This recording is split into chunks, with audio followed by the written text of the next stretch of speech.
नमस्कार, राधे राधे। मैं Nitin Kumar, Radhe Krishna YouTube channel में एक बार फिर से आपका स्वागत है। हम चर्चा कर रहे थे बसंत ऋतु के बारे में। जिस प्रकार से कहने का मेरा तात्पर्य है कि यदि आपको पता हो कि आपके यहाँ कोई अतिथि आने वाले हैं, तो जिस प्रकार से आप अपने आसपास की सफाई करते हैं, उसके बाद अपने घरों की सफाई साफ सफाई करते हैं, ठीक उसी प्रकार से बसंत ऋतु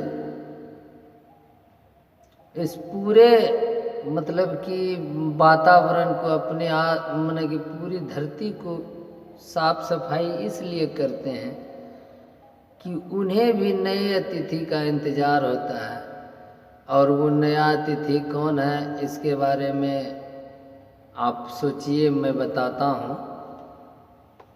नए अतिथि के बारे में बताता हूँ मैं कि माघ मास के शुक्ल पक्ष से जब बसंत आरंभ होता है, तो बसंत के आरंभ होने से जब मौसम चारों तरफ शुद्ध होने लगता है, शाख पर नए नए कोपले आने लगते हैं, पेड़ अपने पुराने पत्ते गिरा देते हैं और नए पत्तों मतलब सज जिस प्रकार किसी के आगमन से घर की औरतें मर्द सभी सज जाते हैं, उसी प्रकार से पेड़ पौधे भी अपने आप को सजा लेते हैं, क्योंकि उनके ईश्वर आने वाले होते हैं, भगवान आने वाले होते हैं। इसलिए पवन देव लंबी लंबी हवाएं अर्थात पछिया हवा पश्चिम की ओर से तेज हवाएं चलाती हैं और उस वृक्ष से गिरे हुए सूखे पत्तों को बहाकर दूर ले जाने का प्रयास करती हैं। लंबी हवाएं चलने लगती हैं, उसी हवाओं में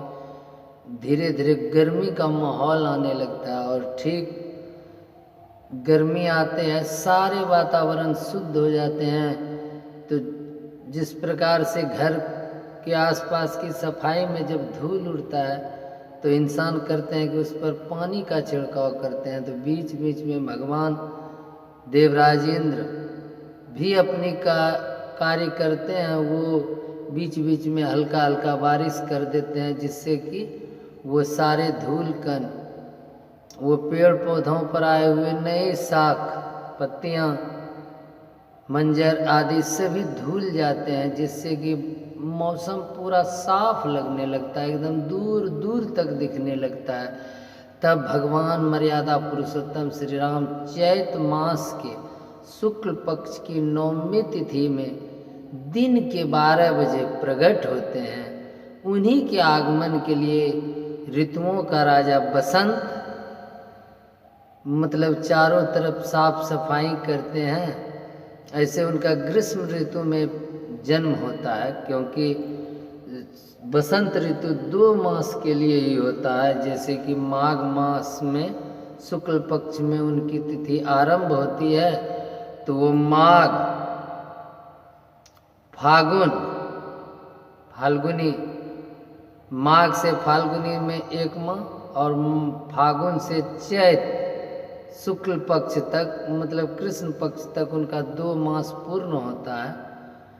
मतलब कि चैत क्षमा कीजिएगा मतलब चैत मास तक वो मतलब बसंत रहता है। तो बसंत में ही भगवान श्री राम का जन्म होता है। तो उन्हीं जन्म के लिए वो मतलब उनके स्वामी आते हैं, स्वयं दीनबंधु दीनानाथ का पदार्पण होता है। मर्यादाओं का जो निक्षेप है, जो मर्यादाओं की परिभाषा है, उनका जन्म होता है। भगवान श्री राम का जन्म होता है बसंत मास में ही, बसंत ऋतु में ही, चैत मास के शुक्ल पक्ष के 9वीं तिथि को दिन के 12 बजे उनका जन्म होता है। इस पर रामचरितमानस में भगवान तुलसीदास मतलब गोस्वामी तुलसीदास जी लिखते हैं, भय प्रगट कृपाला दीन दयाला कौशल्या हितकारी मुनि मनहारी अद्भुत रूप विचारी भुजाचारी अद्भुत रूप विचारी। बड़ी अच्छी कविता के रूप में बाबा तुलसी ने इनको सजाया है, बहुत बड़ी कविता है। तो कहने का अर्थ होता है कि दिन के 12 बजे, क्योंकि भगवान श्री कृष्ण का जन्म रात्रि में 12 बजे होता है। भाद्र मास तिथि अष्टमी, अष्टमी के दिन उनका जन्म होता है। भाद्र मास की कृष्ण पक्ष के अष्टमी तिथि को उनका जन्म होता है। और भगवान राम का चैत मास के शुक्ल पक्ष की नवमी को तिथि को दिन के 12 बजे जन्म होता है। तो बसंत ऋतु में भगवान के ही आगमन को सुंदर बनाने के लिए, जिस प्रकार मैंने आपको बताया ना कि किसी के मेहमान के आने पर जिस प्रकार से मतलब कि घर के आसपास की साफ सफाई होती है, ठीक उसी प्रकार से जब ऋतुओं के राजा बसंत को पता होता है कि इसी हमारे ही काल में भगवान का पदार्पण, मर्यादा पुरुषोत्तम श्री राम का पदार्पण होने वाला है, तो वो चारों तरफ मतलब मौसम को, मतलब कि आसपास के वातावरण को, पूरे धरती के वातावरण को शुद्ध कर देते हैं। उनकी सहायता उसमें देवराज इंद्र करते हैं। और ऋतुओं बसंत को कामदेव के पुत्र के रूप में भी कहा जाता है कि वो कामदेव के ही पुत्र हैं। तो जिस प्रकार कामदेव के बारे में तो आपको पता ही है, कामदेव क्या है, रति और कामदेव के बारे में तो आप लोगों को पूर्ण रूपेण पता ही होगा। वो इंसानों में, जानवरों में, माने कि जीव जितने भी हैं, वो चाहे 2 पैर वाले हों, 4 पैर वाले हों या पेड़ पौधे, हर चीज में काम की भावना को जगाते हैं, वो कामदेव कहलाते हैं। और कामदेव के ही पुत्र बसंत कहलाते हैं। ऋतुओं में राजा, ऋतुओं के राजा बसंत को कामदेव का पुत्र कहा गया है शास्त्र में कि वो कामदेव के पुत्र हैं। इसलिए वो अपने पिता के अनुसार, जिस प्रकार कहते हैं ना कि पिता की छवि पुत्र में दिखती है, तो वो कामदेव हैं। वो देवताओं में, दानवों में, यक्षों में, गंधर्वों में, किन्नरों में उनका काम ही है काम को जगाना, अर्थात सृष्टि करने का मूल मतलब कहने का है कि सृष्टि मतलब कि जेनरेशन को आम भाषा में कहा जाए तो पीढ़ी को आगे बढ़ाने का कार्य जो होता है, जो पति पत्नी मिलकर करते हैं, उनके बीच में जो काम की भावना को जगाते हैं, वो कामदेव हैं, रति हैं। देवी रति स्त्रियों में और कामदेव पुरुषों में काम की भावना को जगाते हैं।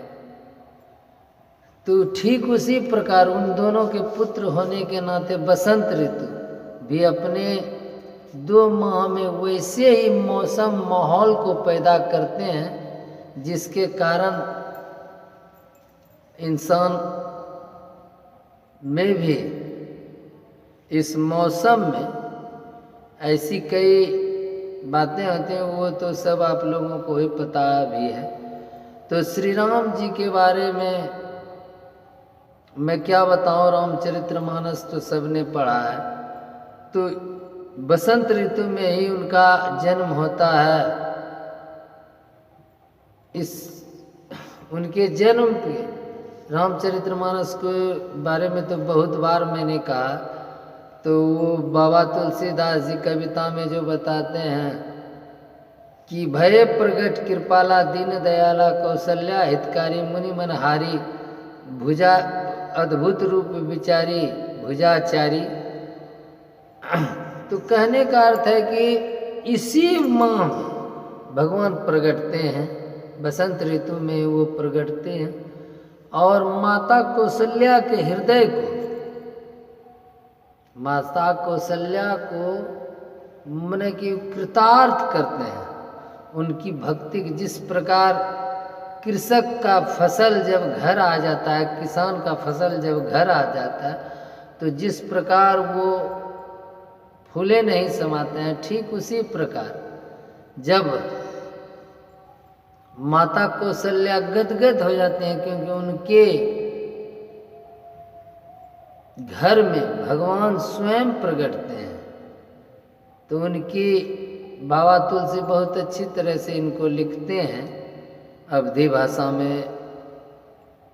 हनुमान प्रसाद जी ने उनका मतलब कि अथी किया है, जब हिंदी में किया है हनुमान, मतलब कहने का मतलब है बाबा तुलसीदास जी रामचरित्र मानस को अवधी भाषा में लिखते हैं। अवध में जो भाषा चलती है अवधी उसे कहते हैं, अवधी में लिखते हैं। तो अभी हम आप लोग जो पढ़ते हैं तो अवधी और उसका हिंदी में हनुमान प्रसाद पोद्दार जी किए हुए वही पढ़ा जाता है।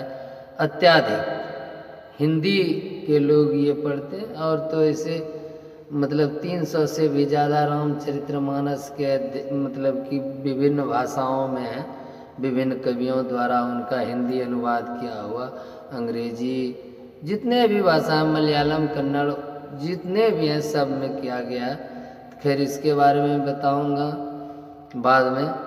आज के लिए इतना ही। राधे राधे, जय श्री कृष्णा।